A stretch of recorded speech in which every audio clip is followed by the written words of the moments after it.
της μεγάλης ποικιλίας ουσιών που περιέχονται, έχουμε μια πολυσυστηματική δράση, επιδρά σε όλον τον οργανισμό μας. Για παράδειγμα, ο Ιπποκράτης είχε περιγράψει για την τσουκνίδα 61 διαφορετικές δράσεις, οι οποίες επιβεβαιώνονται σήμερα από την σύγχρονη έρευνα, που αν το πεις σε κάποιον γιατρό, ας πούμε, της ορθόδοξης ιατρικής, θα σου πει, μα δεν είναι δυνατόν έναν βότανο να μπορεί να κάνει 61 διαφορετικές δράσεις.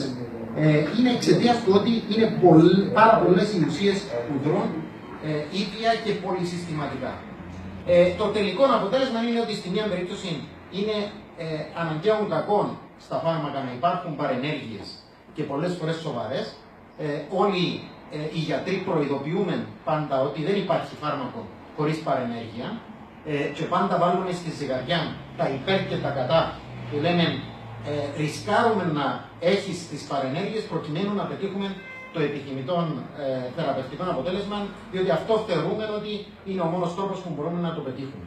Στην άλλη περίπτωση των βοτάνων, συνήθως δεν υπάρχουν παρενέργειες, είναι ελάχιστα τα βότανα εκείνα τα οποία έχουν αντίστοιχα ισχυρή δράση, τοξική δράση, όπως ένα φάρμακο, και εκτός εάν τα παίρνεις με μια υπερβολή, είτε σε πολύ μεγάλες δόσεις, είτε για πολύ μεγάλα διαστήματα.